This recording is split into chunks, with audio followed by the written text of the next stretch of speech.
इस कार्यक्रम के पुण्यार्चक हैं श्री तरुण रजनी एवं अनुराग जैन काला, निवासी बयावर, प्रवासी मुंबई एवं समस्त काला परिवार, राजतरु चैरिटी फाउंडेशन मुंबई, बेटी जमाई अरिधि अंकुर जी एवं आर्यवीर पाटनी मुंबई, समधी जी श्री रिखब जी एवं पुष्पा जी पाटनी कोलकाता, भ्राता परिवार श्री राजेश अर्चना, सौरभ अन्नू अजमेर, श्री धर्मचंद वीना, अंकेश दीप्ति बयावर मुंबई, श्री कमल आभा, आयुष अक्षिता मुंबई, बहन एवं बहनोई सुधा पदमजी पाटनी जयपुर, बैजंती नरेश जी दगड़ा किशनगढ़, कल्पना देव कुमार जी कासलीवाल इंदौर, शशि सुनील जी दोषी अजमेर।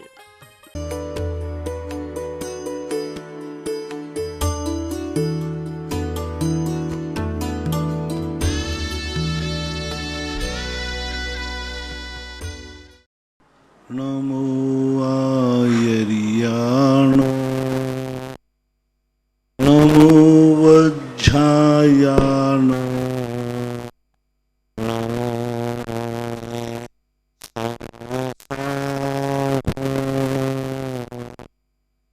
पंच परमेश्वर भगवान के आचार्य श्री आचार्य श्री बोलिए परम पूज्य निर्यापक श्रमण मुनि पुंगव श्री सुधा सागर जी महाराज की, समस्त आचार्य संघ की। आज हमें जितने भी जिज्ञासु सबको मौका मिल जाएगा, क्योंकि सारे शिवरार्थी चमलेश्वर पार्श्वनाथ से वंदना करने गए हैं। सारे श्रावकों की भावना रहती है हमारी जिज्ञासा का समाधान हो। सबसे पहली जिज्ञासा के लिए मैं आवाज दे रहा हूं सुमित सेठिया। माइक लेके जाओ कार्यकर्ता जल्दी से। इसके बाद तैयार रहेंगे संजय जैन पापड़ीवाल इंदौर, गौरव जैन सानू मेहरौनी गंभीर सागर ग्रुप। नमस्ते गुरुदेव।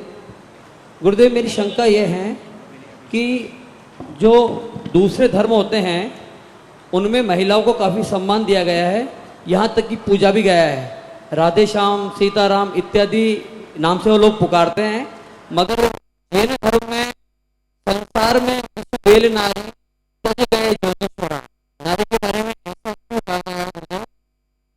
किसी से तुलना करना उचित नहीं। मैं हमेशा कहता हूँ एक अध्ययन वाक्य भजन कर रहा है तो तुम्हें प्रश्न करो, अध्ययन कर सकता है तो जैन क्यों नहीं कर सकता? एक मुसलमान बकरा काटता है तो तुम कह सकते हो कि जैनी बकरा क्यों नहीं काट सकता? एक शराब पीता है तो तुम कह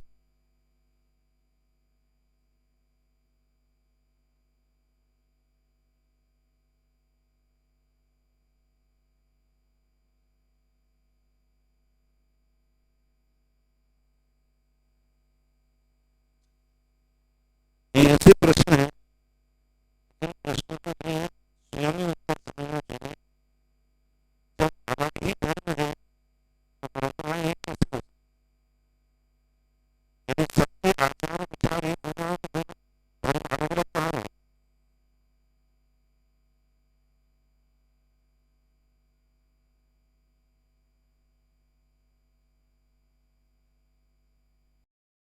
मेरे मम इष्ट गुरु नमोस्तु नमोस्तु नमोस्तु।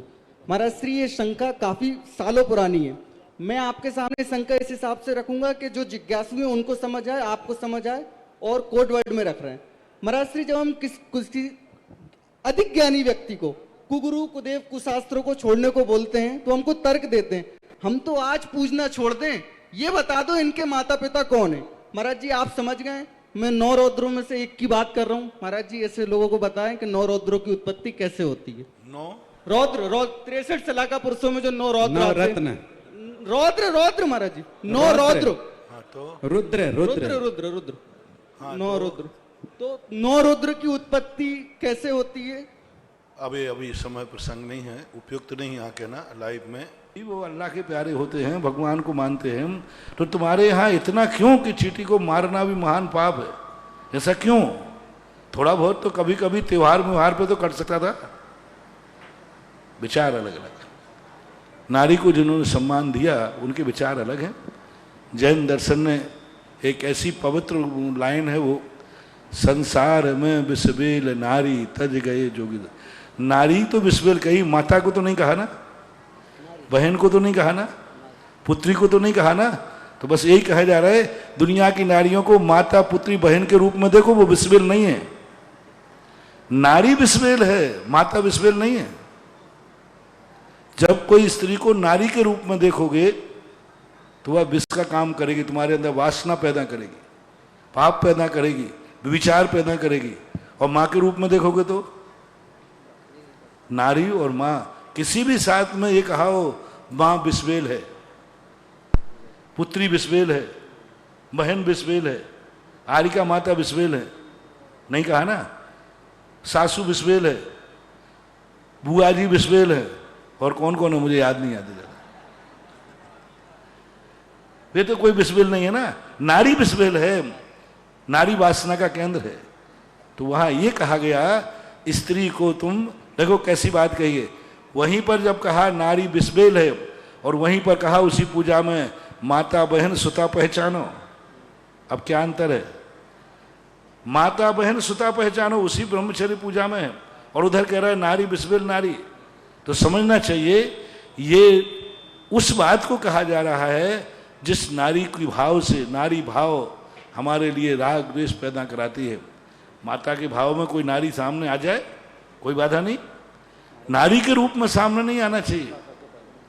इसलिए मैं बार बार कहता हूं कि संसार में कोई व्यक्ति तुम्हारी नारी के ऊपर कोई बुरी दृष्टि डाल लेता है तो तुम माता बन के बाजार में निकलो, देखें कौन बुरी दृष्टि डालता है। माता की वेशभूषा, माता का चाल, माता का ढंग, माता के कपड़ों का पहनाव, यदि ये सब यदि माता के रूप में होंगे, एक बहन का रूप में निकलो। जब तुम खुद नारी में स्त्री बन करके निकलोगे तो स्त्री तो नियम से दूसरे के वासना पैदा कराएगी। स्त्री हो और वासना ना पैदा हो, ऐसा हो ही नहीं सकता। और माता हो और वासना हो जाए, ऐसा हो नहीं सकता। स्त्री होगी तो वासना जरूर पैदा होगी।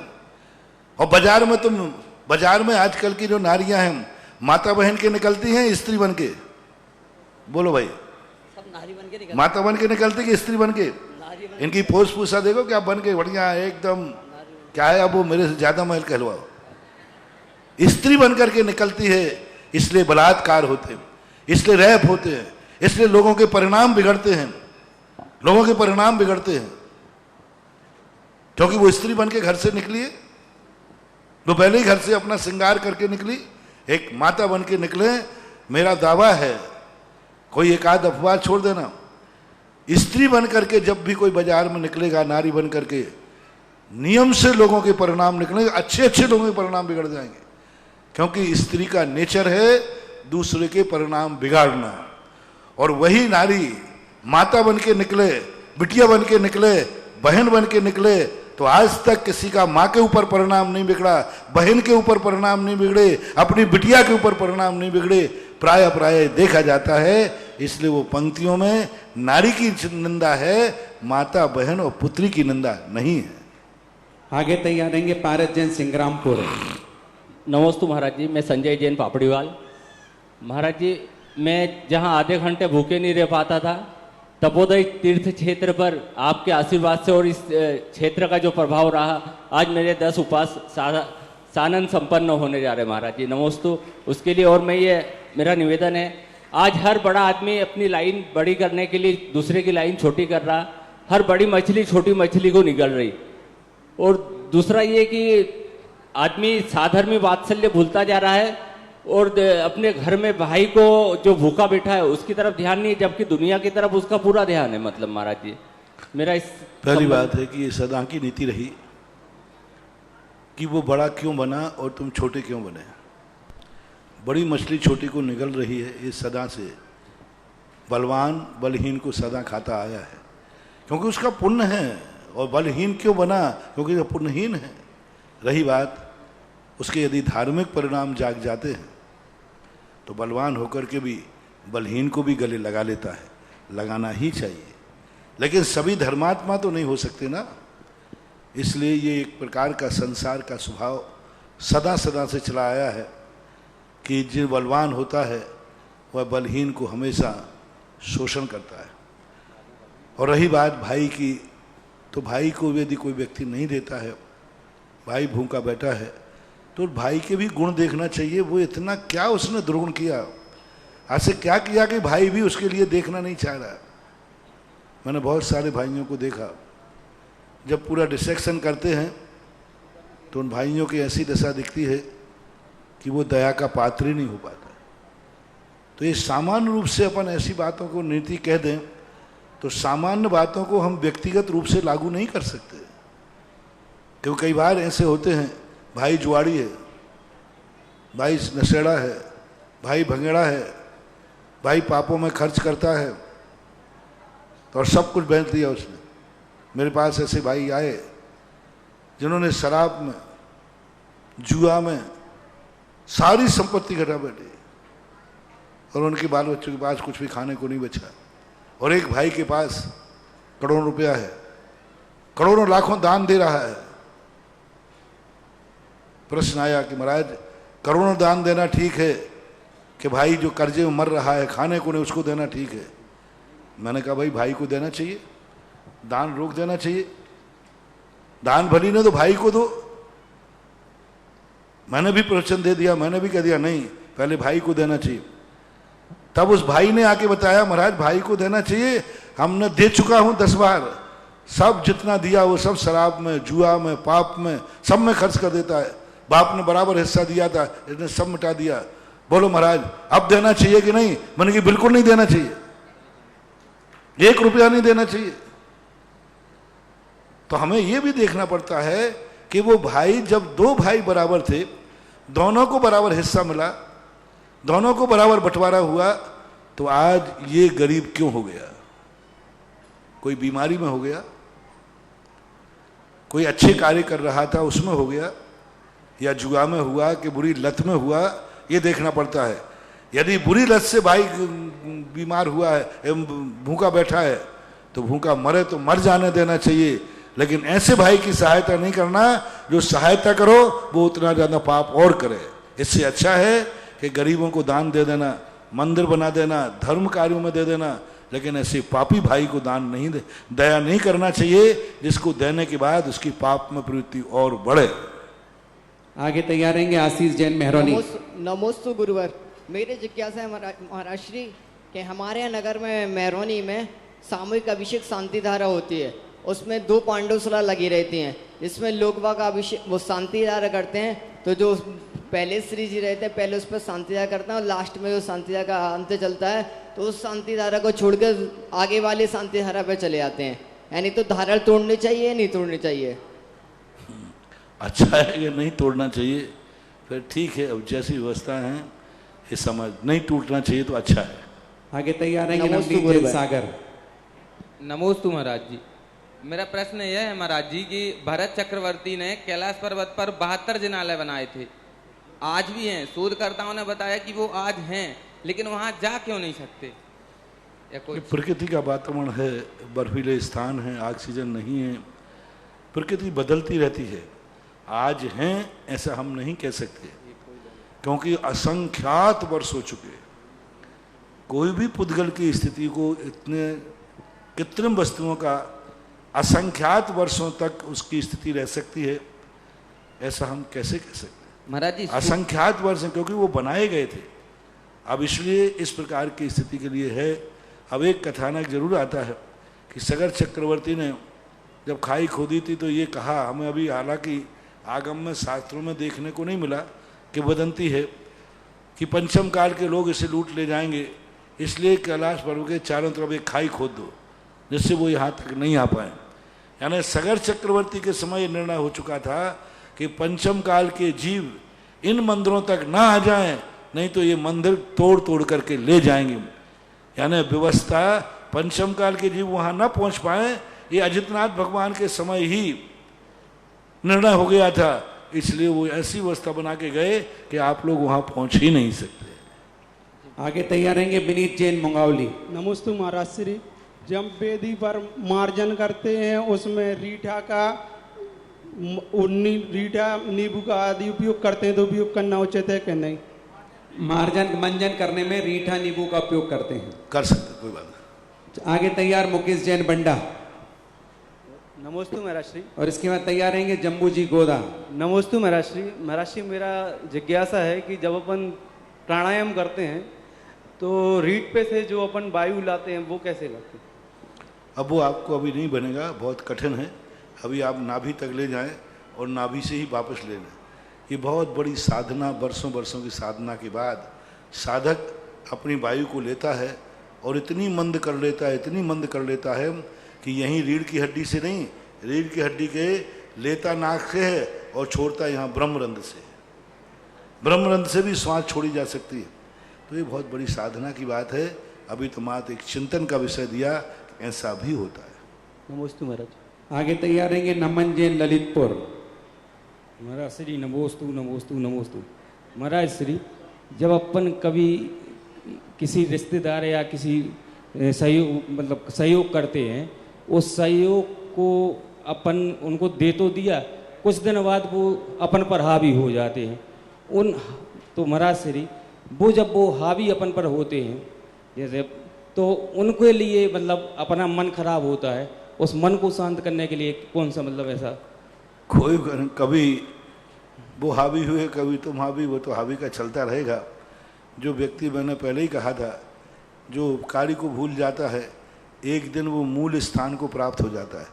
आज ही हमने कहा था ना कि गुरु ने कृपा करके चूहे को क्या बना दिया था? शेर। लेकिन वो हावी होने लगा तो फिर शेर से क्या बन गया था? पुनः चूहा बन गया था। तो ये दिन है, इतराने वाला व्यक्ति, उपकारी को भूलने वाला व्यक्ति एक दिन फिर पुनः ऐसी आफत में फंसेगा कि फिर वो हाथ जोड़कर आई एम सॉरी प्लीज कहता हुआ पाया जाएगा। नमोस्तु महाराज जी, नमोस्तु। आगे तैयार रहेंगे गुणसागर जी। नमोस्तु महाराज जी। मेरा प्रश्न ये था महाराज जी, जहाँ अभी परिश्रम पर्व में 10 लक्षण पर्व में स्फटिक मणि का जो अपन अभिषेक कर रहे हैं, तो इसका अतिशय में फर्क पड़ेगा? पड़ता ही है, श्रद्धा का बहुत बड़ा फर्क पड़ता है। मतलब वो मूर्ति शिविर में आने से शिविरार्थियों को तो लाभ हुआ ही, लेकिन वो मूर्ति में भी कई गुनी उसकी एनर्जी बढ़ गई। क्या बात है। जो मूर्ति एक कमरे में रखी हुई तुम्हारे बिजोलिया के लोग ही देखते थे, आज 3000 लोगों ने बड़ी श्रद्धा से उसको देखा। एक एक व्यक्ति ने दर्शन किया तो इस मूर्ति के अतिशय, हाँ, देश विदेश के लोगों ने भी देखा। आज वहाँ रखी रहती कमरे के अंदर, ठीक है, बिजोलिया के लोग दर्शन करते आए करे, उसमें उतनी एनर्जी बढ़ गई। मैं सदा कहता हूँ कि भगवान को उस स्थान पर बैठाने में ज़्यादा पुण्य है जिस स्थान में उसका लाभ सबसे ज़्यादा लेवे। अधिकतम एक गृह चैत्यालय में मूर्ति बैठालना, एक तीर्थ क्षेत्र पर बैठालना जहाँ भारत के आते हैं। अब यह मूर्ति आज 10 दिन तक 3-3 हजार लोगों ने इसको एनर्जी दी है। ली ही नहीं है, दी भी है। भक्त और भगवान का संबंध ऐसा होता है कि भगवान से जितना लेता है भक्त नमस्कार करके उस मूर्ति को कई गुना देता भी है। परस्परोपग्रो जीवानाम, यह मूर्ति ऐसी बड़ी शांति धारा है। प्रतिदिन लाखों रुपया लोग दान देकर कर रहे हैं। नियम से इस मूर्ति का बहुत एनर्जी बढ़ गई और बहुत अतिशय इसका बढ़ गया, बहुत बड़ा। पूछो। एक प्रश्न हो रहा था महाराज जी, मूल नायक प्रतिमा का अभिषेक बाहर लाके कर सकते हैं क्या? नहीं करना चाहिए जहाँ तक बने, क्योंकि पाषाण की मूर्तियाँ होती हैं मूल नायक, उनको उठाने रखना, मूल नायक को अपने स्थान से हिलाना उचित नहीं है। नमोस्तु गुरुदेव। गुरुदेव, मैं नमन ललितपुर से। गुरुदेव, मेरी शंका है कि आजकल हमारी समाज में एक धारणा बन गई है कि मैं शादी करूंगी तो सिर्फ नौकरी वालों से करूंगी, बिजनेसमैन से मुझे कोई मतलब नहीं। और जहाँ तक कि अपन बिजनेसमैन के पास भी जाओ और नौकरी वालों के पास भी जाओ तो उनकी भी शादी नहीं हो रही है। मैटर ये है कि गुरुदेव कि वो किसी दूसरी कास्ट के लड़कों से अट्रैक्ट हो रही हैं और उनके साथ भाग रही हैं। तो इसके लिए हमारे समाज में कोई एक नीति बनानी चाहिए कि हमारे समाज की लड़कियां। आजकल समाज की नीति की जहाँ तक बात करते हो जी, एक घर में ही नीति नहीं बन रही, समाज में क्या नीति बनेगी? एक घर के 4 लोग बैठ करके ये नीति नहीं बना पा रहे, कि कम से कम एक परिवार में तो नीति लगे। समाज की नीति कौन मानने वाला है? समाज नीतियां बना चुका है, बना ली हैं, लेकिन मानने वाला कौन? सबसे पहले जो नीति बनाता है, कल के दिन उसके ऊपर जब आफत आती है तो वही तोड़ता है। जितने नियम बनते हैं वही तोड़ता है। रही बात जो बिजनेसमैन की और नौकरी वालों की, तो ये उनका दुर्भाग्य है कि वह व्यक्ति नौकरी वाले को वो इसलिए ढूंढते हैं कि नौकरी वाला टेंशन फ्री होता है। सुबह 10 से लेकर 8 बजे तक कार्य किया, उसके बाद कोई टेंशन नहीं।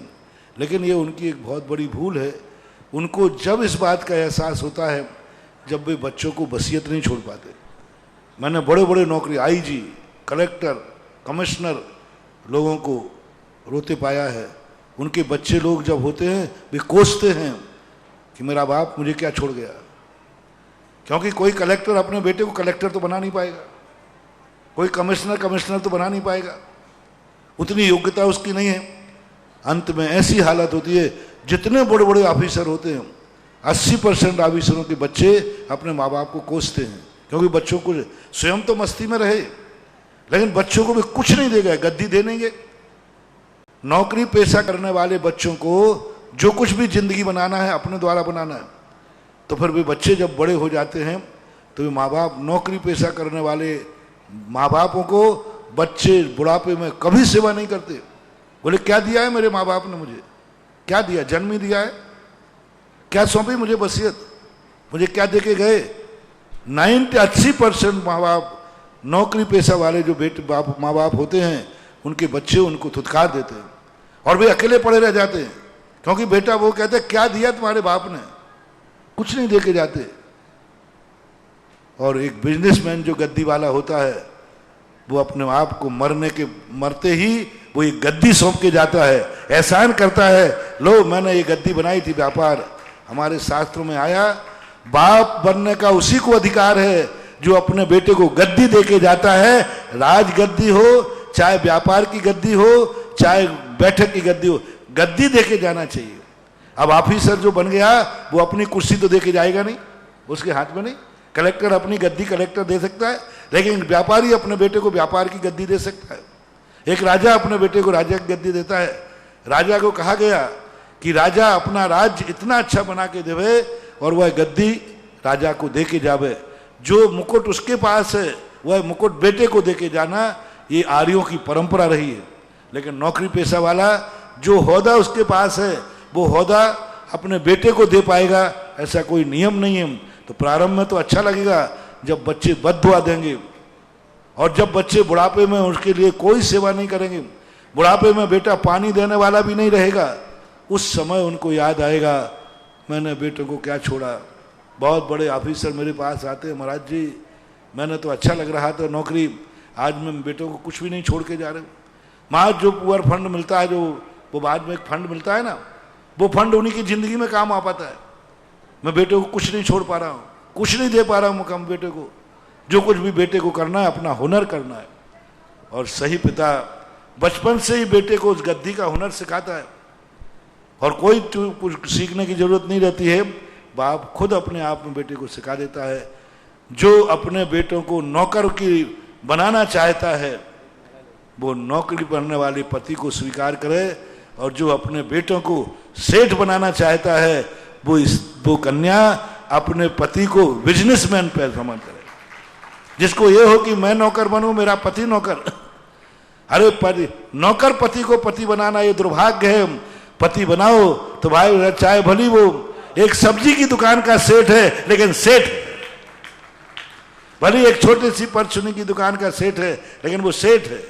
और नौकर के लिए 10 करोड़ भी मिल रहे हैं तो आखिर नौकर तो नौकर ही माना जाएगा। और बेटों के लिए भी नौकर ही बना के जाओगे। सही माँ बाप वो हैं जो बेटों के लिए अपनी वसीयत दे के देते हैं और सेठ बनते हैं। इसलिए आज की कन्याओं को ये ज़्यादा समय चलने वाला नहीं है। अभी 20-25 साल से ये फैशन आया है, और बस इसकी उम्र इतनी है जब तक इनका बुढ़ापा आना है। यानी 50 साल की उम्र के बाद आप निश्चित समझना हर कन्या नौकर से नहीं बिजनेसमैन से संबंध बनाने का प्रयास करेगी, क्योंकि जब उसकी जिंदगी में बुढ़ापा आएगा तो वो यह बात को सोचेगी, एहसास होगा। मेरे आराध्य आगे तैयार रहेंगे ओकम जी काका सेवन निर्देशक। हे गुरुवर, नमोस्तु नमोस्तु नमोस्तु। वृत्ति श्राविका श्री सुशीला जी पाटिल ने आपको महाराज जी नमोस्तु बोला है और आपके आशीर्वाद से वह 16 कारण के 16 उपवास कर रही है और आपके 2 पूर्णिमा होने के कारण 16 उपवास तो हो गए, तो वह हमें क्या करना चाहिए? 16 वालों को 16 उपवास ही करना चाहिए। दूसरी पूर्णिमा को जो ज़्यादा पूर्णिमा नहीं है, थोड़े से घंटे 2 घंटे की पूर्णिमा है। 16 उपवास करने वाले को 17 उपवास करने की ज़रूरत नहीं है, 16 ही उपवास होते हैं, 16 ही करना चाहिए। 17वें पारणा जब तक तुम पारणा करोगे तब तक पूर्णिमा खत्म हो चुकी होगी, क्योंकि पूर्णा तो प्राय कोई भी करता है तो लेट ही करता है, तो जब तक पूर्णिमा खत्म हो जाएगी। इसलिए 16 उपवास वालों को 16 ही करना, 17वें दिन उनको पारणा करना है। मेरे आराध्य गुरु के चरणों में कोटि सर नमन। नमोस्तु नमोस्तु नमोस्तु महाराज जी। महाराज श्री मेरी जिज्ञासा थार को लेके है। जो मंदिर आदि में बैठक होती है जिनमें देव आते हैं, कभी पार्श्वनाथ के, कभी धन्यन के, कभी पद्मावती के, क्या ये भूतार्थ है? क्या ये भूतार्थ है? हकीकत है? मंदिरों में देव आते हैं ना जो चर्चा करते हैं, तो ये भूतार्थ है क्या है? पहली बात तो ऐसी अभी चर्चाएं कुछ आती नहीं है, कुछ कदाचित आ सकते हैं। तो वर्तमान में बेईमानिक देव तो आते नहीं, भवनत्रक देव आ सकते हैं। भूत आदि कोई भूत नहीं होते। भूतानंद नाम एक किसी का नाम है, एक जाति का। वे भूत नहीं होते कि चिपकते ही हों। भूतानंद एक जाति होती है, भूत पिशाच आदि इनके नाम हैं, लेकिन वो सब देव होते हैं ऐसा नहीं। आ सकते हैं लेकिन आज बहुत कम आते हैं। बेईमानिक देव इस पंचम काल में नहीं आते। तो महाराज श्री ये वाइब्रेशन में क्यों आते हैं? वाइब्रेशन क्यों आता है इनपे? जब ये देव आते हैं किसी के शरीर में, वो कांपते हैं क्यों? नहीं, ये तो नाटक है। ये जो हु कांपते हैं ये तो नाटक है। इनको एक झापड़ लगाओ सब ठीक हो जाएंगे। कभी यहाँ गिरेंगे कभी वहाँ नहीं नहीं, कुछ नहीं। ये सब पदमपुरा में जितने आ रहे हैं ये सब दुनिया भर में भर रहे हैं, कहीं पदमपुरा में, कहीं टोड़ी फतेहपुर में। ये जितने भी नाटक हैं, ये भूरे बाबा, ये सब 100% नाटक है महानुभाव। 99 नहीं, 100% नाटक है। ना वो कांपते हैं, ना हु करते हैं, ना पुपू करते हैं। ये कुछ नहीं होता है। ये सब डिप्रेशन है या उसकी महत्वाकांक्षा है, कुछ नहीं है। इससे बिल्कुल मत डरो। देवता जब आएगा ऐसी अलौकिक शक्ति लाएगा कि पूरे मकान को हाथ पे उठा लेगा। तो जिज्ञासा का समाधान भी तो करते हैं, जिज्ञासा का समाधान भी तो करते हैं देव। नहीं करते, कुछ नहीं करते। मतलब कोई भी कर लेता है, कोई भी कर देगा जिज्ञासा समाधान। नहीं, मेरा मतलब ये था कि जो मंदिर में देव आते हैं किसी के माध्यम से, किसी के शरीर में, तो पहले वाइब्रेशन आएगा बहुत जोर से। बात कह रहे हैं कुछ नहीं होता बंधु, वाइब्रेशन है। मेरे पास तुम पहले से बता दे तो मैं एक अशोक नगर से एक मामा था, सुनील मामा, और ऐसा भूत भरवाते यहाँ के सारे शिवरात्रि कहते महाराज जी आप गलत बोल रहे थे, भूत नहीं आते। ये सही में आ गया और आप प्रश्न करते तो बराबर जवाब देता, लेकिन वो कुछ नहीं है। उसके बहुत डिप्रेशन जब होता है व्यक्ति को, तो वो इस प्रकार की बातें, इस प्रकार की आवाज़ें निकालता है जिस आवाज़ों को अपन ने कभी सुना नहीं। ऐसे प्रश्नों का जवाब देता है डिप्रेशन में। डिप्रेशन में व्यक्ति ऐसी ऐसी शक्ति जाग जाती है जैसे स्वप्न में जाग जाती। कितने कार्य हैं जो अपन नहीं कर पाते लेकिन स्वप्न में कर लेते। अब बताओ स्वप्न में कहाँ से आ गया? कर ही नहीं सकते थे, फिर भी स्वप्न में हो जाते हैं। तो ऐसा स्वप्न में शक्ति जाग जाती है, ऐसे ही डिप्रेशन में भी जाग जाती है। नमस्ते महाराज श्री। आगे तैयार रहेंगे महेंद्र जी कासलीवाल। परम पूज्य निर्यापक श्रमण मुनिपुंगव 108 सुधा सागर जी महाराज के एक। और जैसे जो भरने वाले होते हैं ना, इनके नाटक और देखो।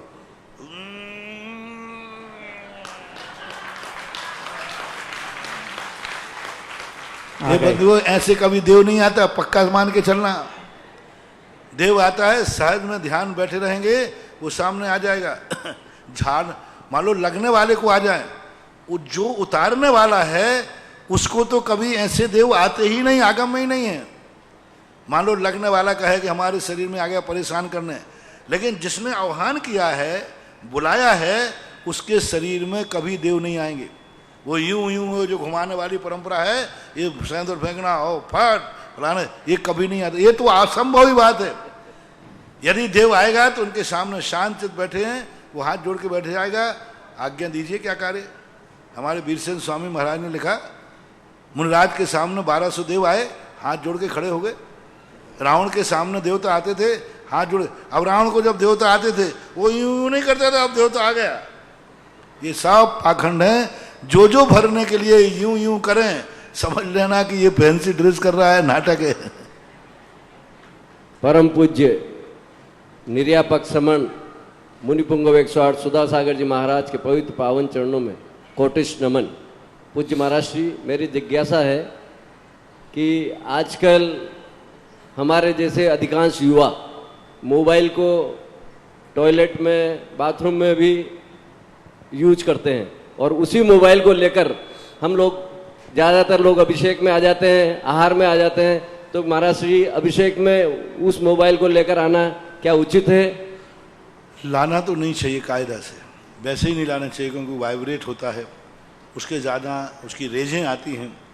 और भोजन, आप लोगों को भी भोजन करते समय, शौच लघु शंका करते समय यदि आपका मोबाइल चालू है तो सारी रेजें जो हैं वो आपके शरीर में प्रवेश कर रही हैं, भोजन के साथ मुंह में जा रही हैं, तो नियम से अनेक बीमारियों का घर है। जिस समय आप भोजन कर रहे हैं और आपके पास मोबाइल है और वो कोई का फोन आ रहा है, वाइब्रेट हो रहा है, कुछ भी प्रकार आ रहा है, वो आपके लिए बहुत खतरनाक है। कैंसर की महारेजें उस समय भोजन के साथ प्रवेश कर जाती। कम से कम भोजन करते समय आज का जो मोबाइल है, पहले वो लैंडलाइन वाला था, वो खतरा नहीं था, क्योंकि वो बात जो जाती थी लाइन से जाती थी, तार बिछता था। आज जो लाइनें जा रही हैं ये तो बेतार की तार हैं। भोजन के समय, कम से कम भोजन करते समय, पानी पीते समय मोबाइल को बिल्कुल ऑफ कर देना चाहिए, बंद कर देना चाहिए, एक बात। दूसरी बात, उसके शुद्धि अशुद्धि का सवाल है, तो वो तो महान अशुद्ध तो है ही, क्योंकि 24 घंटे हर समय उसको लिए रहते हैं। नहीं लाना चाहिए, लाने की और कोई ज़रूरत नहीं। रही बात छुआछूत की, तो इसलिए अशुद्धि का नहीं मानते हैं क्योंकि वो एक प्लास्टिक है। प्लास्टिक की बहुत सारी चीज़ें ऐसी होती हैं जो स्पर्श करने पर उसका सोला नहीं बिगड़ता, स्पर्श करने पर सोला नहीं बिगड़ता। लेकिन यदि वो हार में लेके आया है, तो कई लोग आजकल जो चौकी वाले नहीं, जो साधुओं के साथ जाते हैं, किराए के टट्टू, ये लोग क्या करते हैं, धोती में मोबाइल रख के रहते हैं।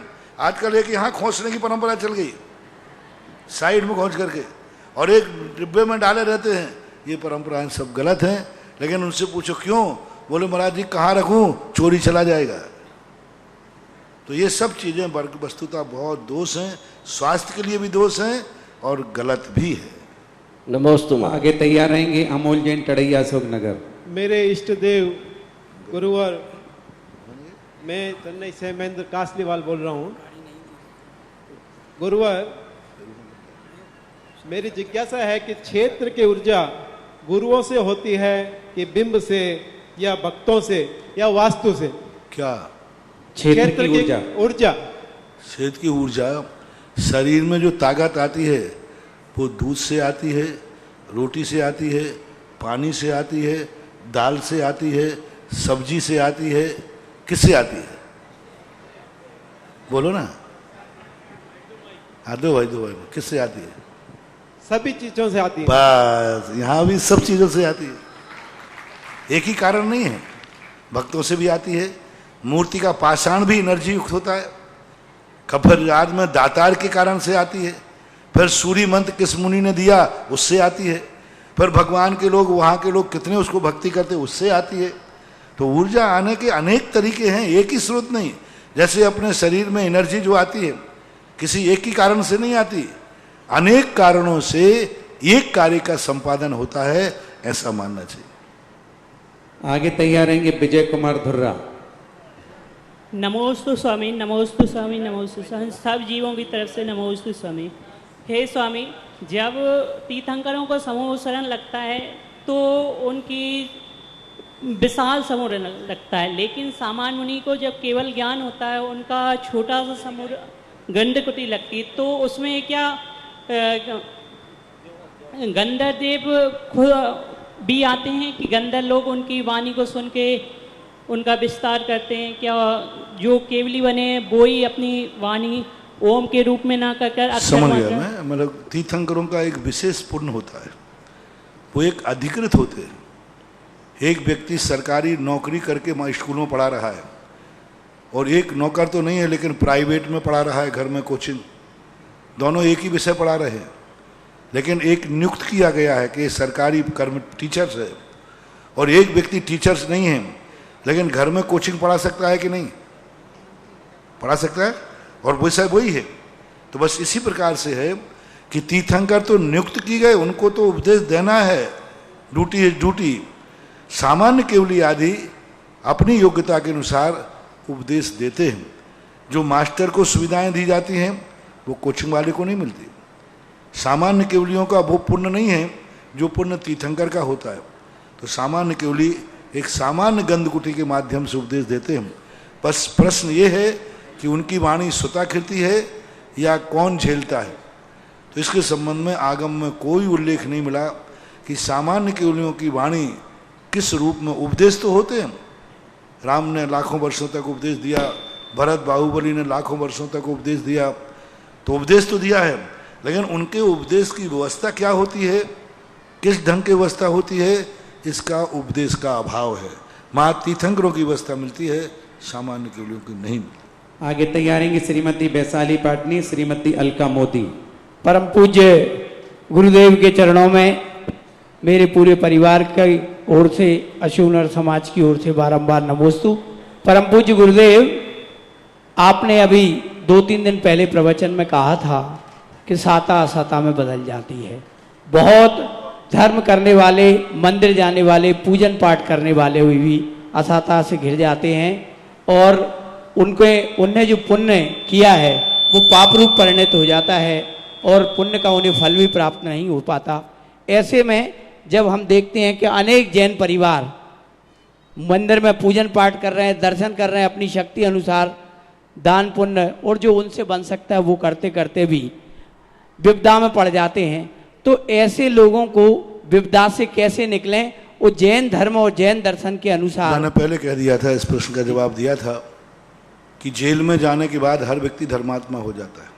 मैंने उदाहरण भी दिया था कि एक व्यक्ति बहुत कमा रहा है लेकिन पैसा नहीं बच रहा है क्योंकि पूर्व में इतना कर्जा ले चुका कि सब ब्याज में जा रहा है। इसी प्रकार वर्तमान वो धर्म कर रहा है लेकिन अतीत में उसने इतने पाप किए हैं, इतने पाप किए हैं कि वर्तमान का पुण्य उस पाप के सामने फीका पड़ रहा है। जब कोई व्यक्ति की जठराग्नि खराब हो जाती है तो कितनी ताकत वाली दवाई दो, वो उसको ताकत नहीं देती क्योंकि उसकी जठराग्नि खत्म हो गई। ताकत के इंजेक्शन, ताकत की दवाई दो, कोई काम नहीं कर रहा क्योंकि उसके पास ताकत शक्ति ही नहीं। इसी प्रकार वो पुण्यहीन होकर के जन्मा है। अतीत में उसने इतने पाप किए हैं कि वर्तमान में वो जितना पुण्य कर रहा है सब ब्याज में जा रहा है, सब पासन में जा रहा है। इसलिए जिस दिन उसको महाराज फिर पुण्य छोड़ देना चाहिए तो पुण्य छोड़ दोगे, पर महाराज कमाई छोड़ देना चाहिए। यदि कमाई छोड़ दोगे तो फिर ब्याज भी नहीं चुकेगा और फिर ब्याज पे ब्याज लगेगा, फिर बेटा क्या होगा। इसलिए कर्जा चुकाने के 2 तरीके, एक तो कर्जा कम हो और आमदनी ज्यादा हो, तुरंत चुक जाए। दूसरा आप लोग क्या करते हो, मूल तो चुका नहीं पाऊंगा, कम से कम ब्याज तो चुक जाए। ब्याज चुकाने से एक फायदा है क्योंकि साल भर के बाद ब्याज मूलधन में जुड़ जाता है। मान लो किसी ने 5 रुपया, किसी 5 लाख रुपया लिए तो साल भर का ब्याज जो भी लाख रुपया मान लो हो गया, तो साल भर में यदि दे दिया तो लाख, और नहीं दिया तो इस साल मूलधन कितना हो गया 6 लाख। अब ब्याज कितने पर लगेगा 6 लाख पर। इसलिए समझदारी ये होती है कि इतना तो कम से कम ब्याज तो चुका दे जाओ जिससे चक्रवृद्धि ब्याज ना लगे। ऐसा ही यहाँ होता है कि भर महाराज जब हमारे संकट में पुण्य कर रहे हैं कुछ भी नहीं हो रहा है, नहीं हो रहा है, कम से कम ब्याज तो चुक रहा है।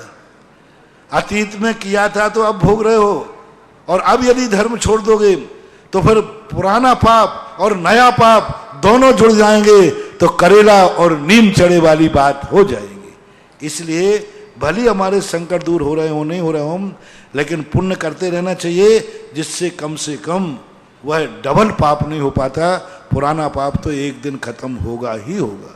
गुरुदेव, इसमें से कुछ विषय उस रोज प्रवचन में भी आया था, लेकिन उसमें प्रवचन का समय पूरा हो रहा था तो जनता ने ये नहीं सुन पाया था कि उसमें समाधान जो हमारे जैन आगम के अनुसार है वो तीव्र पुण्य, जो लगातार धर्मात्मा होकर जिन पर संकट आते हैं, धर्मात्मा लोगों पर, वो तीव्र पाप को कैसे पुण्य में परिणत करें, उनको बदले करना। मैंने कह दिया ना, अपनी कमाई किए रहो, चलते जाओ, लगे रहो मुन्ना भाई, लगे रहो। एक ना पड़े रहो दरबार में, धक्का धनी के खाओ, एक दिन ऐसा आएगा स्वयं धनी बन जाओ। अशुभ कर्म का भी अंत है, अंधेरा आया है तो उजेला आएगा, नियम से आएगा अंधेरे का। ऐसा नहीं कि उजेला थोड़ा इंतजार कराओ तो आप फिर अंधेरे में आंखें भी बंद कर लो, नहीं, अंधेरा आया है तो उजेला भी आएगा। अपन को धर्म नहीं छोड़ना। हमने उदाहरण दिया करता हूँ, किसान जब खेती करता है तो आज बीज बोया, अंकुर ही नहीं आया क्योंकि बरसात नहीं हुई, तो अब उसको दूसरी साल बोना चाहिए या नहीं बोना चाहिए? बोना चाहिए। दूसरी साल बोया तो उजाड़ गया, तो सार पड़ गया, चला गया। 10 साल ऐसे ही करता रहा और 10 साल उसकी फसल नष्ट होती रही। अब 11वीं साल उसको बोना चाहिए या नहीं? बोना चाहिए। फिर 11वीं साल भी चला गया तो भी बोना ही चाहिए, दोनों बोना चाहिए। क्योंकि कितना भी संकट आता जाए, धर्म तो करना ही पड़ेगा, बोनी तो करना ही पड़ेगी, चाहे कितने उजाड़ो, 100 साल तक भी उजाड़ हो तो भी 101वीं साल में बोनी तो करना ही पड़ेगी। ऐसे इसको मानना चाहिए। भले धर्म करने पर संकट नहीं हट रहा है, धर्म करना ही पड़ेगा, तभी संकट दूर होगा। बिना बोनी के कभी फसल नहीं आएगी। गुरुदेव, आज इस पंडाल में पहली बार महिलाओं की संख्या दिख रही है जिन्होंने 10 दिनों तक सेवा की।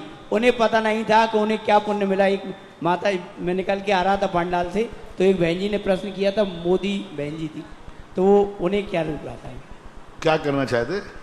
इनका ये कहना है कि महिलाएं सेवा में लगी रही शिवरात्रि की, उनको कभी पंडाल में आने का मौका नहीं मिला। आखिर ऐसा इनका पुण्य का ऐसा कौन सा उदय था? कोई एहसान नहीं कर रही है, पुण्य के भंडार भर रही है।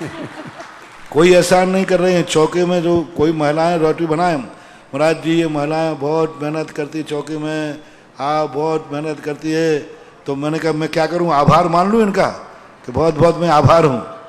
अरे काहे का तुम उल्टा आभार मानो कि चौके में भोजन बना रही हो तो कम से कम 10 भावों तक अब कभी तुम्हें रसोईयन नहीं बनना पड़ेगा, सेठानी बनने का रिजर्वेशन करा रही हैं। और कुछ जब कोई वृत्ति को, त्यागी वृत्ति को आहार देते हैं तो उस समय कोई त्यागी वृत्ति पे एहसान नहीं करते। पुण्य का भंडार कितना भर रहा है।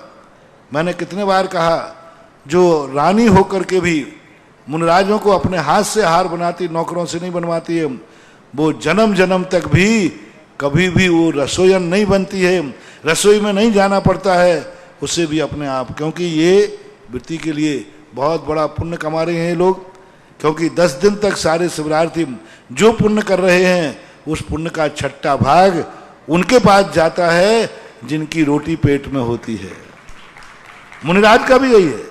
मुनिराज को जो आहार दान दे रहा है 12 तब दे रहा है, यानी 24 घंटे मुनिराज जो सामायिक करेंगे, प्रतिक्रमण करेंगे, प्रवचन देंगे, जो भी ध्यान करेंगे, वो सारे के सारे पुण्य का शेयर उसको जाता है जिसके यहाँ वो आहार करके आए हैं। महिलाओं की जिज्ञासा प्रारंभ हो इसके पूर्व में आपको बता दूं, बहुत सारे भक्तों की ऑनलाइन घोषणाएं आ चुकी हैं। एक प्रतिमा सहसपुर जिनालय में श्रीमान विजय कुमार, संतोष कुमार, विनीत कुमार, अंकित जैन, तारी वाली, अशोकनगर निवासी, जोरदार तालियों से अनुमोदन करते जाएंगे। एक प्रतिमा शिखर चंद जी, श्रीमती कमला देवी के जन्मदिवस पर अभिषेक अंतोल अनामिका छबड़ा वालों ने भी एक प्रतिमा प्रदान की है। एक मंगल चंद जी जैन, प्रकाश चंद, सुनील कुमार, गौरव, विवेक जैन पल्लीवाल अजमेर वालों ने एक प्रतिमा दी है। नेमित चंद जी इसमें अनिल कुमार, सुनील, भव्य, देवांश पल्लीवाल करौली वालों ने एक प्रतिमा की घोषणा की है। प्रेमचंद, पवन कुमार, संजय जैन पाटनी चित्तौड़गढ़ की एक प्रतिमा घोषित हुई है। ऋखबलाल, रूपचंद, स्नेहलता, शैलेश महुरा, राजेश, रेया गांधी, बारामती महाराष्ट्र एक प्रतिमा की घोषणा आई है। श्रीमती सुनंदा प्रेमचंद हुमड़, पूना महाराष्ट्र एक प्रतिमा की घोषणा आई है। राजेश नीरू जैन, प्रेमनगर ग्वालियर एक घोषणा आई है। विनय कुमार, श्रीमती सुदेश के जन्मदिवस पर एक प्रतिमा। Vinay Kumar Jain, Pearl Resident, MG Road, Bapu Nagar, Jaipur. और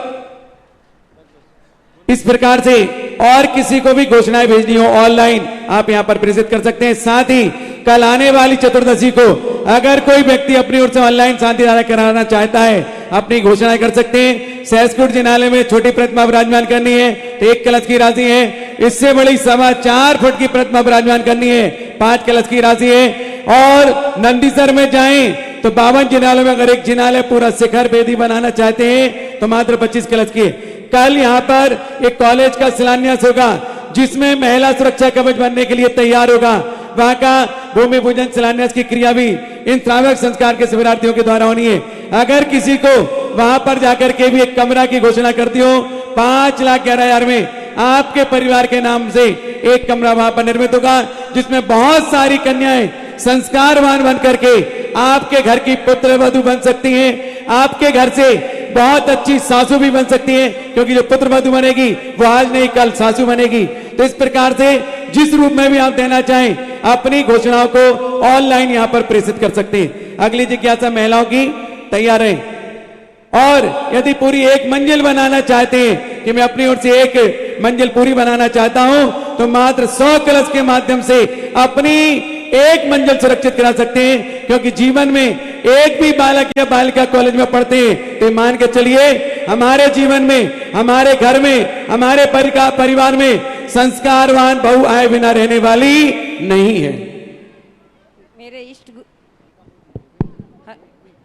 मेरे इष्ट गुरुदेव को मेरे परिवार और मेरा 3 बार चरणों में बार बार नमोस्तु नमोस्तु नमोस्तु। महाराज जी, मेरा प्रश्न यह है कि हम 10 दिन शुद्ध आहार करके आहार कराते हैं, इसमें हमारी पूजा पाठ सब छूट जाता है, लेकिन जब नॉर्मल दिनों में करते तो हमारे को बहुत आकुल हो जाता है, लेकिन इस दिन नहीं होता। लेकिन कोई हमारा कोई पुण्य क्षीण हो गया क्या इसमें? नहीं, इसमें नहीं, क्योंकि धर्म की क्रियाएं कभी कोई क्रिया, सभी क्रियाएं हर समय वही करना चाहिए ऐसी बात नहीं है। धर्म की क्रियाओं का सबसे बड़ा पूजन पाठ का उद्देश्य आपका यही था कि हम धर्मात्मा बने और दूसरे भी धर्मात्मा बने। तो ये प्रैक्टिकल है, प्रैक्टिकल हो रहा है। पूजा करने का अर्थ क्या है? हमारा आहार शुद्ध हो, हमारा विहार शुद्ध हो, हमारा मन शुद्ध हो, हमारा वचन शुद्ध हो, हमारी थाली शुद्ध हो, हमारा परिवार शुद्ध हो। यही तो पूजन का फल है। और पूजन के फल को वहाँ यदि वो चौके आदि में कार्य कर रहे हैं तो वो पूजा से भी ज़्यादा पुण्य का कार्य कर रहा है। नमोस्तु गुरुदेव, नमोस्तु नमोस्तु। आगे श्रीमती अलका मोदी और इसके बाद तैयार रहेंगी मीनाक्षी जैन बांसवाड़ा।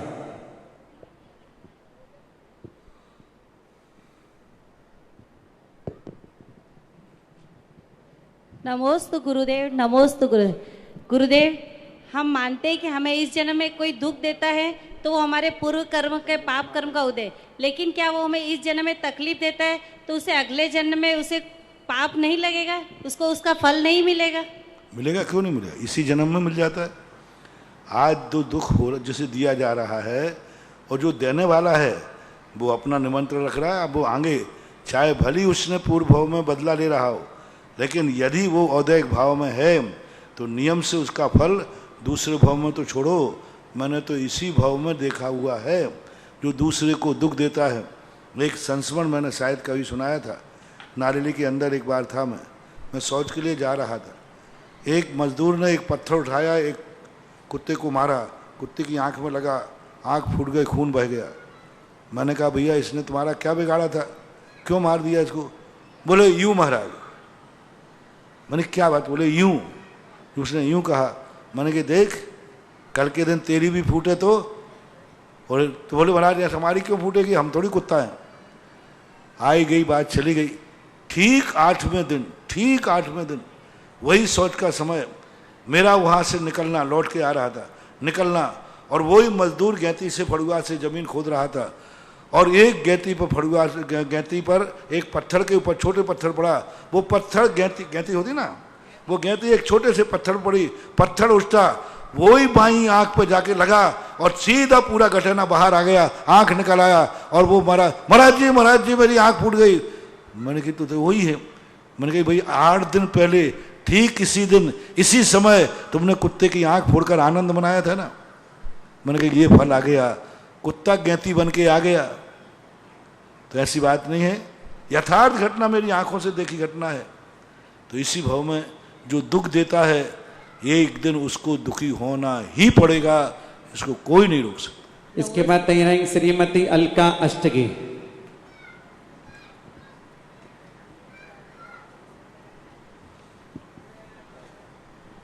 परम पूज्य मुनि पुंगव सुधा सागर महाराज जी, निर्यापक श्रमण तीर्थोद्धारक और हमारे लिए तो वैद्यराज हो गए हैं महाराज। आपने कहा था कि भक्त भी आपको उपाधि दे सकते हैं, और मेरे लिए तो सुधासागर महाराज जी वैद्यराज जी है। नमोस्तु महाराज जी, हमारे परिवार की तरफ से और हमारी तरफ से त्रिवार नमोस्तु नमोस्तु। महाराज जी, अनंत चतुर्दशी के दिन शुभ कार्य कुछ कर सकते हैं क्या? नहीं। चतुर्दशी, अनंत चतुर्दशी के दिन सांसारिक कार्य नहीं करना सामान्य रूप से, लेकिन यदि आपको कोई दूसरा दिन नहीं है तो उसके लिए एक नियम होता है कि कोई कार्य, जैसे कई बार होता है रविवार है और रविवार के दिन पब्लिक आती है, जैसे आचार्य श्री के यहाँ होता है कि चतुर्मास की स्थापना जिस दिन पड़ती है, लोग कहते हैं महाराज जी क्योंकि आचार्य श्री रविवार को ही प्रवचन देते हैं, तो आचार्य ने कहा ठीक है, मैं चतुर्मास तो बैठा ले देता हूँ गुरुवार को, तुम अपने कलश बैठा देना रविवार को। तो कई बार ऐसा होता है कि कोई कार्य शुरू करना है और रविवार के दिन पब्लिक आती, तो वहाँ पर थोड़ा सा दस्तूर करा के और फिर मेन कार्यक्रम उसका किया जाता है। जैसे अपन कल शिलान्यास करेंगे विद्यालय का, तो उसमें क्योंकि कल फिर शिवरार्थी तो दोबारा आएंगे नहीं, शिवरार्थी बुलाने, तो कल उनसे द्वारा शुरू करा लिया जाएगा और फिर जिस दिन शुरू किया जाएगा उस दिन पुनः उसका एक दस्तूर किया जाएगा, तो फिर वो दोष नहीं आता। तो ऐसे कभी कभी मौके पड़ जाते हैं कि उसी 14 के दिन ही करना है, अब कोई दूसरा समय नहीं बन सकता, दूसरा आ भी नहीं सकता, विदेश जा रहा है अब वो आ नहीं सकता, तो उससे कह दिया जाएगा ठीक है तुम इस कार्य को कर जाओ, मैं इसका पुनः मुहूर्त एक बार और कर लूँगा। बिना मुहूर्त के भी कई बार कार्य किए जाते। एक बार मेरा बिहार हो रहा था, एक स्थान पर मंदिर का शिलान्यास था और उस दिन अमावस्या थी। अब कमेटी कहती महाराज जी आप, मैंने कहा भाई देखो आज अमावस्या, आज मत कराओ। बोले अमावस्या हो चाहे कुछ भी हो, मुझे तो महाराज के हाथ सामने ही करना है, मुझे कोई मुहूर्त नहीं देखना। अब मैंने कहा भाई ठीक है। अब फिर मैंने कह तो दिया, लेकिन फार में कह दिया देखो जब इसको शुरुआत करना तो एक बार फिर से इसकी कलश की स्थापना कर लेना। कई बार ये ब्रह्मचारी प्रतिष्ठाचार्य हैं, ये कहते महाराज जी ध्वजारोहण का समय इतने बज के इतने मिनट पे है। अब उतने मिनट पे जलूस आ ही नहीं सकता, अब जलूस तो बाजार में है, सबके साथ कैसे आ जाए। तो फिर ये क्या करते हैं, अपना ओरिजिनल अपना झंडा धर्म के मुहूर्त पे एक छोटा सा झंडा लाते हैं और वो झंडा लगा देते हैं। बोले ये तो हुआ सही झंडा, अब वैसा झंडा होगा समाज के सामने डंडी खींचने वाला। तो ये कह रहा है हाँ झंडा लगा देते कि झंडारोहण तो हो गया। तो कई बार ऐसी परिस्थितियां आती हैं, दस्तूर के लिए उसका पुनः दस्तूर कर लेते हैं। दिनेश जी गंगवाल सेवा निर्देशक इसके पश्चात तैयार रहेंगे पदम जैन मुंबई। महाराज जी के चरणों में मेरा बारंबार नमोस्तु। महाराज जी जन्मदिन आता है, हम तिथि के अनुसार मनाएं या तारीख के अनुसार? मेरा सौभाग्य रहा है कि मैं विगत 24 वर्षों से आपके सानिध्य में ही ये जन्मदिवस मनता रहा। आप ज्योतिषाचार्य भी हैं, ज्योतिष भी जानते हैं, कुंडली तारीख से बनती है कि तिथि से? तिथि से। सारे नक्षत्र आदि तिथियों से हैं। हमेशा व्यक्ति को अपने साय कोई भी महोत्सव मनाए तिथि से मनाने पर ही उसका सही बैठता है, तारीख के अनुसार सही नहीं बैठता। और महाराज जी जन्मदिन मनाना कैसे चाहिए? शास्त्रों में जन्मदिन मनाने के लिए सामान्य रूप से यही हमारे यहाँ कहा, जन्मदिन के बाद जो मैं प्रवचनों में बोलता हूँ, सुबह उठ करके सबसे पहले ये मन बनाना चाहिए कि आज का दिन मैं उस पापियों के बीच में नहीं जाऊँगा, पापी स्थान पे नहीं जाऊँगा जहाँ पर पापी लोग जाते, यानी गार्डन में नहीं जाऊँगा, होटल में नहीं जाऊँगा, होटल में नहीं खाऊँगा। सबसे बड़ा जन्मदिन है, उस दिन सबसे पहले उठ करके जो तुम्हारे इष्ट देव हों, जो परम पवित्र पावन हों, ऐसे देव और गुरु के पास जाकर के उनकी भक्ति करना चाहिए। प्रारंभ वहाँ से करना चाहिए, पूजन करना चाहिए। होटलों में पैसा कमाने की अपेक्षा दान देना चाहिए, अच्छे कार्य करना चाहिए, तीर्थ क्षेत्रों की वंदना करना चाहिए, बड़े विधान करना चाहिए और मंदिरों में दान आदि सत्पात्र को दान देना चाहिए उस दिन, क्योंकि वो दिन मनाने का है। आज सब कुछ उल्टा हो रहा है। जिस दिन जन्मदिन होता है सब पापी स्थान पर जाते, होटलों में, गार्डनों में, ऐसे स्थानों पर जाकर घूमते। तो ये सबसे बड़ा गलत है। जन्मदिन आदि मनाना ही है तो बड़े धर्म ध्यान पूर्वक पवित्र भाव से मनाना चाहिए। आगे पदम जैन मुंबई के पश्चात तैयार रहेंगे अरविंद जैन ईश्वरवारा। ये ऐसे भक्त हैं जिन्होंने सुधा कलश चैनल के लाइव पुण्यार्जक में पूरा सहयोग किया। एक बार इनके सम्मान में जोरदार तालियां बजाएं। पदम जैन मुंबई, एक संकेत पर स्वयं की भावना जागृत हुई और स्वयं ने पुण्यार्जन किया। दिनेश जी, तुम्हारे तो भाग्य ऐसे हैं कि तुम्हारा जन्म 10 लाक्षण में हुआ। इतनी भीड़ तुम इकट्ठी भी करना चाहो तो तुम्हारे रिश्तेदार भी नहीं आएंगे, कि तुम्हारे जन्म पर 3000 लोगों ने प्रातःकाल तुम्हारी तालियां बजा दी, यानी 3000 लोगों की बधाई आपको मिल गई।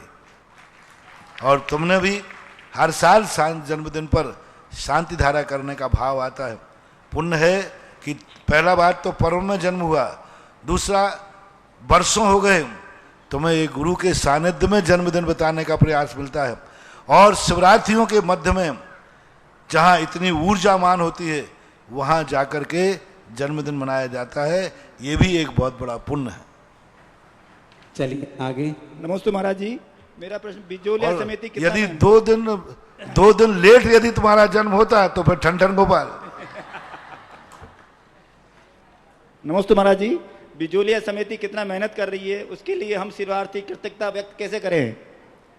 और दूसरा उनकी है सेवा यही है कि आप लोग अपने जीवन में जो महाराज ने तुम लोगों को पढ़ाया है, जो सिखाया है, यह जीवन भर अपने आप उतार लेना तो बिजोलिया वालों का आभार हो गया।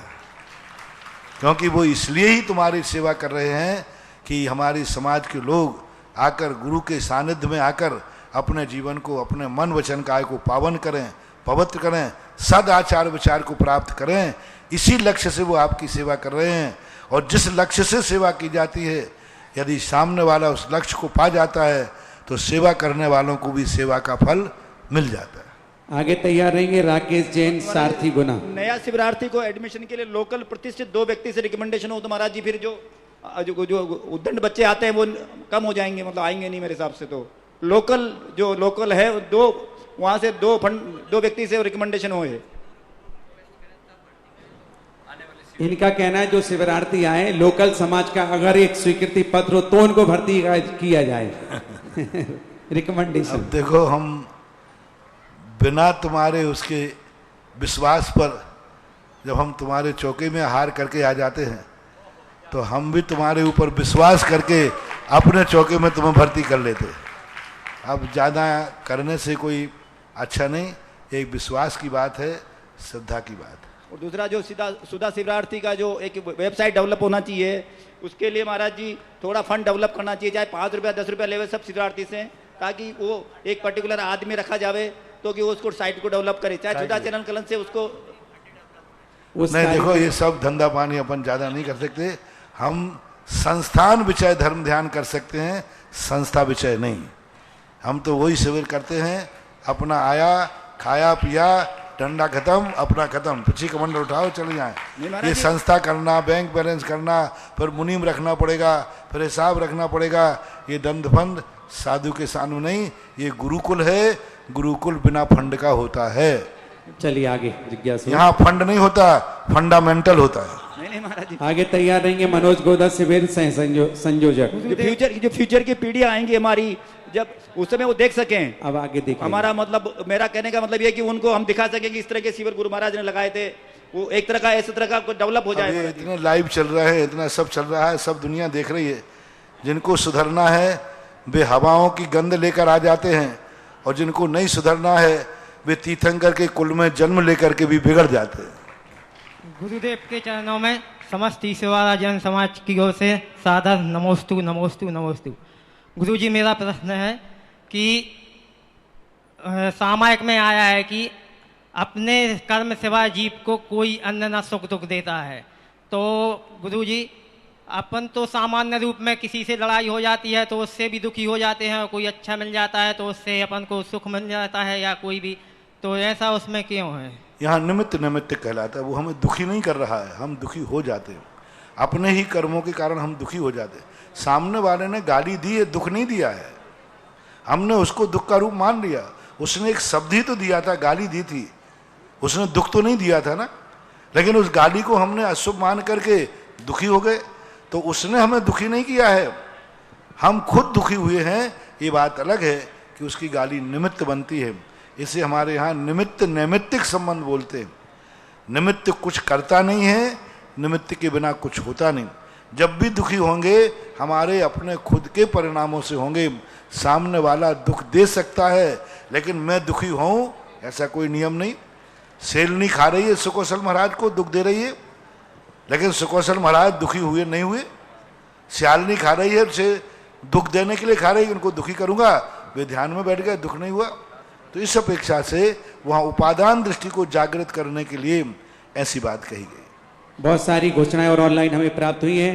महाराज श्री, कल जैसा कि उपवास की पालना कराने के लिए भक्तों की भावना उमड़ करके आई और 2 भक्तों ने अपनी 2,51,000 रुपए की राशि घोषित की, आज एक भक्त की पुनः भावना उमड़ करके आई कि मैं 10 उपवास वालों की पालना कराना चाहता हूं। श्रीमान अमन जैन बड़ौद, गंभीर सागर ग्रुप 161, जिन्होंने 2,51,000 रुपए की राशि प्रदान करने की घोषणा की। एक श्रीमती ब्रह्मचारी रमा देवी, शांतिलाल चंदा, संजय, ममता, अहमद, रजत सलोनी, संयम साहेब, बेगू चेची, इन्होंने 1,11,000 रुपए की राशि कॉलेज के लिए प्रदान करने की घोषणा की। जोरदार तालियों के साथ अनुमोदना। श्रीमती संतोष भाई, प्रवीण कुमार, चंदना, काव्य लोहाड़िया, बेगू, इन्होंने भी 1,11,000 कॉलेज के लिए प्रदान करने की घोषणा की। श्रीमान अशोक कुमार, कांता देवी, नवीन, चंदा, जिनेश, अलका, शशांक, रमा, निप्टी, कमलाबाई, साहेब चेची, इन्होंने एक सहजकूट जिनालय में प्रतिमा विराजमान करने की भावना भाई। एक प्रतिमा अशोक कुमार, नूतन जैन, गौतम, आदित्य, गर्भ, वालचंद टेरेस, पहला मंजिला, तारादेव रोड, मुंबई, एक प्रतिमा की घोषणा की। और एक सबसे बड़ा जिन्होंने कल चेची वालों ने आरदान कराने का स्वागत अर्जित किया, उन्होंने आरदान में 1,21,000 रुपए की राशि क्षेत्र के लिए प्रदान करने की घोषणा की। श्रीमान नेमीचंद, दिनेश कुमार, मुकेश कुमार चेची वाले, सुधा सागर गर्ल कॉलेज के लिए जोरदार तालियों के साथ अनुमोदना। जिज्ञासु और 1,11,000 विद्यालय के लिए प्रदान किए। एक और प्रतिमा की घोषणा, एक बिटिया गोद ली। देखो बहुत बढ़िया बात, कल जैसे कि सांगानर संस्थान से हमें संस्कारवान बेटी चाहिए पढ़ाने के लिए, एक बेटी को गोद लिया। श्रीमान दिनेश अनीता जैन फरीदाबाद ने अहमदाबाद सांगानेर छात्रावास के लिए एक बिटिया गोद ली। जोरदार तालियों के साथ 1,00,000 रुपए की राशि से। कल मध्याह्न में ठीक 2 बजे महाराष्ट्र के सानिध्य में संत सुधा सागर इंटर कॉलेज का शिलान्यास होगा। हम सब उसके साक्षी बनकर के उसमें सम्मिलित होंगे। अगली जिज्ञासा, शिलान्यास इसलिए कराना जरूरी है क्योंकि विधिवत शिलान्यास तो बाद में होगा। सारे शिवरार्थी उसमें शिला की स्थापना करेंगे। देखो एक और उदाहरण ध्यान आ गया, अमावस्या के दिन तुम लोग कोई काम नहीं करते, लेकिन दिवाली अमावस्या को पड़ती है तो हर काल दिवाली से शुरू क्यों करते हो? क्योंकि अमावस्या गौण हो गई भगवान का मोक्ष कल्याणक। उस अमावस्या को मोक्ष कल्याणक ने पावन कर दिया। और कल भी अनंत चौदस तो ठीक नहीं थी कार्य, लेकिन श्रेयांसनाथ भगवान का मोक्ष कल्याणक भी कल है। अनंतनाथ या श्रेयांस, जैसे भगवान वासुदेव भगवान, जैसे अमावस्या ठीक नहीं है, लेकिन भगवान महावीर स्वामी को निर्माण होने से वो अमावस्या दिवाली की सारे जगत में शुभ हो गई। इसी प्रकार अनंत चौदस तो वैसे शुभ नहीं मानी जाए, लेकिन अनंत चौदस के दिन बांसपुर भगवान को मोक्ष हो गया तो अनंत चौदस ने दिवाली का रूप ले लिया।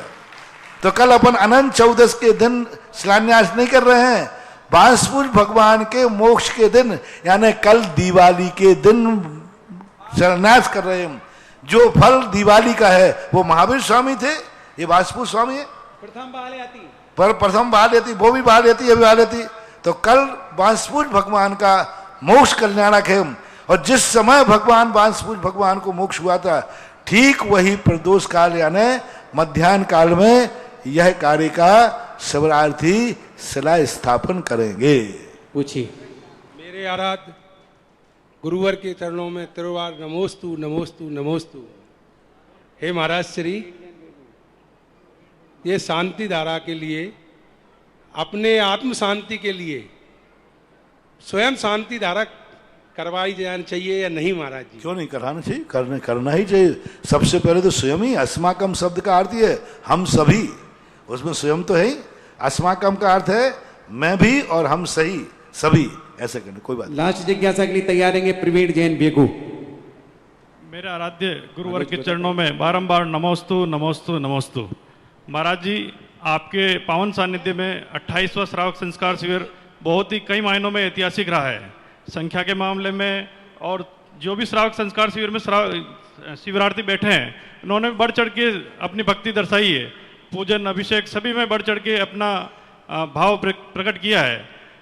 और इस शिविरार्थी शिविर में जो भाव ये लेके जाएंगे, इनकी जिंदगी निश्चित रूप से बदलेगी। और हम सभी बिजोलिया वासी ये चाहते हैं, क्योंकि 13 तारीख को जो भव्य शोभा यात्रा निकलेगी, तो उस शोभा यात्रा में हम सबका क्या कर्तव्य बनता है कि किस तरह से उस शोभा यात्रा को ऐतिहासिक बनाएं और उनका स्वागत सत्कार बहुत अच्छे से कर सकें, आगम अनुसार हमें मार्गदर्शित करें। बहुत अच्छा ये जुलूस ऐतिहासिक जुलूस होता है, ये जिनेंद्र वंदना जुलूस होता है। 10 लाख क्षण के बाद सारे शिविरार्थी नगर में होने वाले जिन मंदिरों की वंदना करते हैं, तो उस समय वो आपके लिए बहुत बड़ी प्रभावना होती है। जिस नगर में आज तक ये जुलूस निकला, उस नगर स्तब्ध रह जाता है कि बड़े बड़े जुलूस निकले, लेकिन ये शांति दूत का जुलूस, शांति का संदेश देने वाला जुलूस, सफ़ेद झंडे एक साथ 3000 सफ़ेद झंडे का जुलूस निकलेगा और 3000 शिविरार्थी, सफ़ेद ड्रेस, सफ़ेद झंडा, और मात्र सब लोग एक वीतराग भाव से जिनेंद्र भगवान के दर्शन करने जाते हैं। अब उस समय आप लोगों का जो भी कर्तव्य बने, अपनी माला आदि पहना सकते हैं, तिलक लगा सकते हैं, लेकिन वो रुकेंगे नहीं। आपके दरवाजे से आप निकले वो लोग, क्योंकि त्यागी वृत्ति 10 दिन तक उन्होंने त्याग किया है, और आपके तो आप उनको तिलक चलते हुए तिलक लगा सकते हैं। जैसे मान लो 2 लाइनें चलती हैं, तो दोनों लाइन में 2 व्यक्ति खड़े गए, तिलक लगाते जाइए। आप यदि माला पहनाना चाहें तो आप माला पहना दीजिए आप, लेकिन जो भी करेंगे पूरों के लिए करेंगे, नहीं तो एक आध व्यक्ति तुम पहचान कर ब्याई जी देख के कर लो जो भी करोगे वो सबके लिए करेंगे। और ऐसा माहौल, एक त्यागी वृत्ति रखकर 10 दिन की निकलेंगे।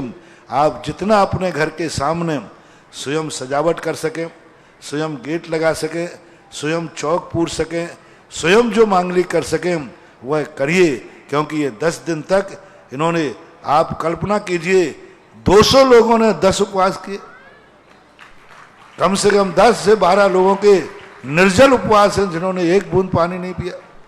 तो ये बहुत बड़ा एक बिजोलिया का इतिहास। 200 लोग एक साथ 10 दिन का उपवास, 1 घंटे को प्यास सहन नहीं कर पाते। एक 10 लाख क्षण पर्व में भी लोग रात का पानी नहीं छोड़ पाते, और इन्होंने 10 दिन तक उपवास किए हैं, निर्जल उपवास किए। तो ऐसे लोगों के लिए आप अपनी जितना उत्साह रखें, उस दिन सब लोगों को अपने नगर में ऐसा उत्साह बनाना चाहिए कि ये समाज हमेशा धर्मात्माओं का सम्मान करती है। महाराज श्री रंगोलियां भी बना सकते हैं घर के आगे। मैंने कह दिया कुछ भी मांगली करो, रंगोली बनाओ, गेट लगाओ, जो भी आप कर सको। एक सामान्य रूप से आपके बाराती आते हैं, जो रागी देशी आते हैं, और बारातियों के लिए आप अपना घर कितना श्रृंगार करते हो। ये तो महावीर के बाराती हैं, ये तो धर्म के बाराती हैं। ये जब तुम्हारे दरवाजे से गुजरे तो आपकी जो भी इच्छा हो उतना आप करने का प्रयास करना चाहिए। मेरे आराध्य गुरु को लाइव बंद हो गया हो तो बताओ। पेय पदार्थ भी दे सकते हैं। तो लाइव बंद हो गया क्या? अभी थोड़ी। मेरे आराध्य गुरु को त्रिबार नमस्तु, मेरे परिवार और बेगू समाज की ओर से त्रिबार नमस्तु। महाराज जी, मूल नायक और जैसे सिंपल अपने यहाँ पारसनाथ भगवान मूल नायक हैं, उनके पास ही दूसरे पारसनाथ भगवान विराज रहे हैं, तो उनमें क्या फर्क है? मूल नायक को सूर्य मंत्र में फर्क होता है क्या? बहुत फर्क होता है। जिस समय सूर्य मंत्र हम लोग देते हैं, मूल नायक के प्रति हमें विशेष एनर्जी रखना पड़ती है। मानव सभी हैं, लेकिन उनमें राजा भी तो होता है। मानव तो सभी हैं, प्रजा सभी हैं, वो भी एक मानव है, लेकिन राजा होता है। साधु तो सभी हैं, लेकिन एक आचार्य होता है। भगवान तो सभी हैं, लेकिन एक तीर्थंकर होता है। जैसे समूषण में हजारों भगवान बैठे रहते, लेकिन तीर्थंकर जो बैठे हैं वो अपने आप में एक ही भगवान की मूर्ति है। हर मूर्ति का अलग अलग महत्व होता है, हर मूर्ति की अलग अलग एनर्जी होती है। आपके घर में भी महावीर जी हैं, और श्री महावीर जी के महावीर जी हैं। भगवान तो एक ही थे महावीर, लेकिन प्रतिमाएं उतने प्रकार की होती हैं जितने प्रकार के भक्त होते हैं, जितने प्रकार के पाषाण होते हैं, जितने प्रकार के सूर्य मंत्र होते हैं। इसलिए मूर्तियों में बराबर अंतर रहता है। मूल नायक की एक एनर्जी अलग होती है, मूल नायक का एक वैभव अलग होता है। नमस्ते महाराज जी। महाराज जी, मेरा पूछना है महाराज जी, दान देना कॉलेज में अच्छा है कि मूर्तियों में, भगवान जी में? अपना दान आपको देखो, बुद्धि चाहिए हो तो कॉलेज में दो, और भगवान बनना हो तो भगवान को दो। तुम्हें बनना क्या है? पुण्य किसमें ज्यादा मिलेगा महाराज जी? तुम्हें बनना क्या है ये बताओ? हमारे तो भगवान बनना हो तो भगवान बैठा लो, और बाल बच्चों को अच्छी तरह पढ़ाना हो, बुद्धि लाना हो तो कॉलेज में दो। महाराज जी बुद्धि आ जाएगी तो भगवान तो बन जाएंगे। नहीं, ऐसी जरूरी नहीं है। बड़े बड़े बुद्धिमान भी बुद्धू बनने का काम कर देते। तो दोनों में हर चीज का महत्व तो अपने आप होता है। गाड़ी में अनेक पार्ट होते हैं, हर पार्ट अपने आप में भूमिका रखता है। अपने शरीर में इतने अंग होते हैं, हर कार्य का हर समय जब चलना है तो आँख की मूल्यवान है, सुनना है तो कान के मूल्यवान है, चलना है तो पैरों का है। तो हर वस्तु का मूल्य अपने अपने स्थान में अलग होता है। एक से ही सारे काम साधना चाहो तो नहीं सधने वाले हैं। भगवान तो भगवान ही होते हैं, विद्यालय विद्यालय ही होता है। दोनों की अपने आप में भूमिका है। चलिएगा, कौन करेगा आज की आरती? पहली बार पर्वराज पर्युषण पर्व में श्रावकों को भी ये मौका मिल सकता है, नहीं तो पांडाल के बाहरी धक्का खाते हैं। आज ये अवसर मिला इसलिए मिला है कि सारे शिवरार्थी हमारे उपवास वालों को छोड़ करके चमलेश्वर तीर्थराज की वंदना करने गए। एक बार जोरदार सभी शिवरार्थियों के सम्मान ताली हो जाए। और आरती की बोली 21,021, 31,031, 31,131, 31,131 बहुत जल्दी करेंगे। आज उत्तम आकिंचन धर्म के दिवस में आप सब परिवार आरती करने का पुण्यार्जन करेंगे। 31,031, 1, 2, सवा 2, 2.5, पौने 3, आगे पीछे दाएं कोई भी करने आ सकता है। आज धोती दुपट्टे की आवश्यकता नहीं पड़ेगी आपको। लाइव टेलीकास्ट के माध्यम से आरती करने का पुण्यार्जन। 31,031, 1, 2, 41,141, 41,141, 41,141, 1, 2 और 1,11,000 आप करते हैं तो आपका नाम कॉलेज के ऊपर भी उस बिल्डिंग पर अंकित हो सकता है, एक शिलापट्ट के ऊपर 1,11,000 से ऊपर आने पर। और इसके नीचे अगर आप करते हैं तो आपका नाम तो हो सकता है लेकिन कॉलेज की बिल्डिंग पर नहीं होगा। 41,041, 1, 2, सवा 2, 2.5, पौने 3 और आगे पीछे दाएं किसी के भाव हो जल्दी करना, क्योंकि हमें लाइव टेलीकास्ट के माध्यम से आरती को दिखाना है। 41,041, 1, 2, सवा 2, 2.5, पौने 3 और ये 3 ये अर्जित किया श्रीमान नाथूराम जी। अच्छा, लामा खोए वालों का परिवार जोरदार तालियों के साथ अनुमोदन करेंगे। और देखें अब इसके लिए जो आप लोग कह रहे थे शिवरार्थियों को पेय पदार्थ। चलिए आइए आरती वाले जल्दी से आ जाएं, समय सीमा कम है। फिर इसके पश्चात महाराज श्री का आदेश निर्देश हमें कल के दिन प्राप्त होगा कि कल हमें कैसे क्या करना होगा। हेलो हेलो हेलो हेलो, ये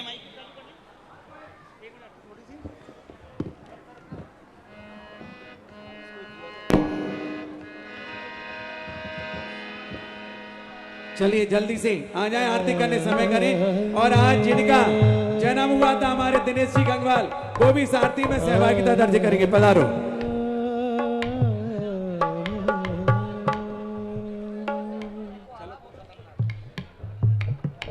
हेलो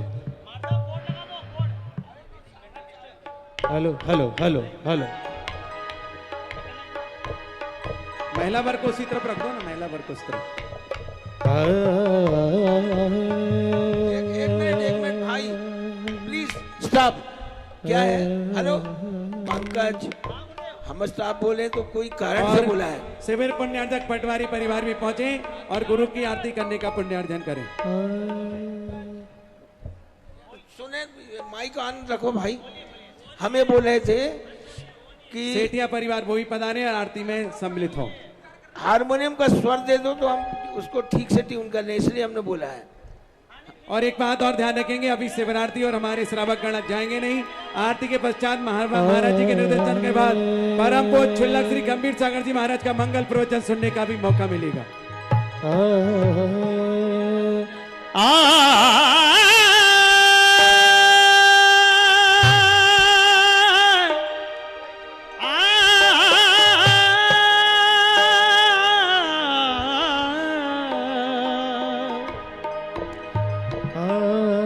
कि कोई कमी नहीं है गुरु जी के दर पे, तू जा कर तो देख। देंगे दर्शन गुरु जी तुम्हें,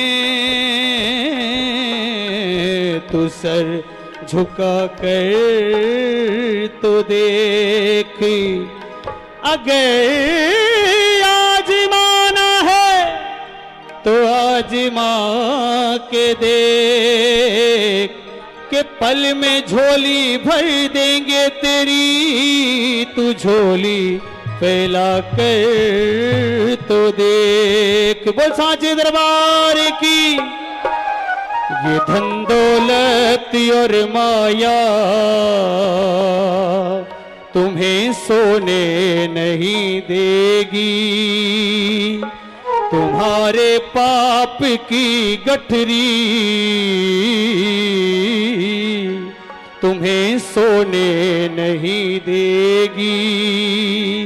के भरम सब छोड़ कर प्यारे गुरु चरणों में अब आ जा, भरम सब छोड़ कर प्यारे गुरु चरणों में अब आ जा।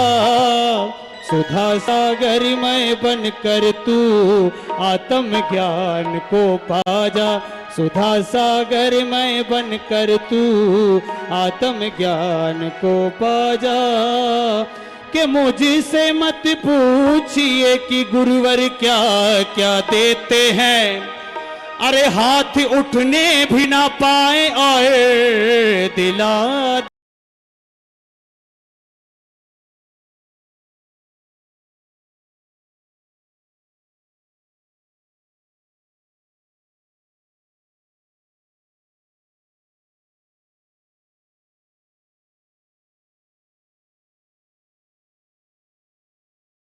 ओ बाजे छम छम छम छमा छम, बाजे घुंघरू बाजे घुंघरू, हाथों में दीपक लेके आरती करो।